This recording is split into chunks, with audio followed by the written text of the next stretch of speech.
осы жауапты естіп отыр едім. Шындықты айту адамға әдемі бір сезім Иә. береді. Шындықты айтамын, жеңілдік қыламын, и сосын ішімнен өзім қуанамын да, шындықты айттым екен ғой деп та. Олай да болады екен ғой өмір сүруге деп та, мысалы. Зато ол да требовать етпейді, анау қашан келесің, бұрын барам деп, қазір мысалы конкретно айтамын, бүгін болмаймын или ертең болмаймын, күтпең деп та. Ал бұрын айтуға қорқамын оның бәрін. Потому что бір жерден кейсіп алатын адам ұқсап. Қазір просто айтамын, бүгін бармаймын или ертең бармаймын.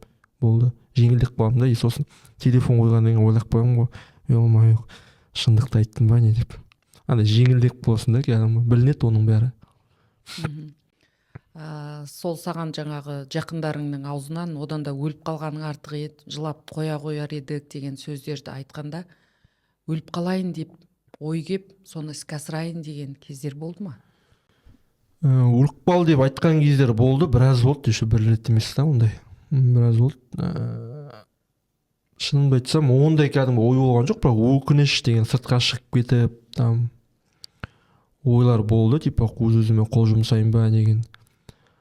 Сосын, іздеріп жүрген факторлар болды, мысалы, анам ғой, жалғыз анам ғой деп та, сонда жалғыз анам сөзін көтере алмағанда кіммін деген сияқты да. Басында реніш болады, потом анандай ойлар келетін, жалғыз анам ғой, жалғыз анам сөзін көтере алмағанда кіммін деп та. Ол кезде мен інім болмайтын еді, інім өзі жалғызбын ғой, жалғыз бала болдым. Өзі жалғыз анам ғой, сосын сөзін көтере алмағанда кіммін деген сияқты. Әйелім күн үйленгеннен кейін просто іздеріп жүрген фактор балдарым болды.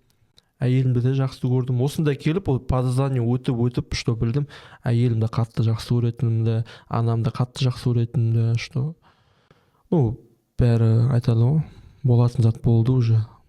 Самое главное, ойдан өмір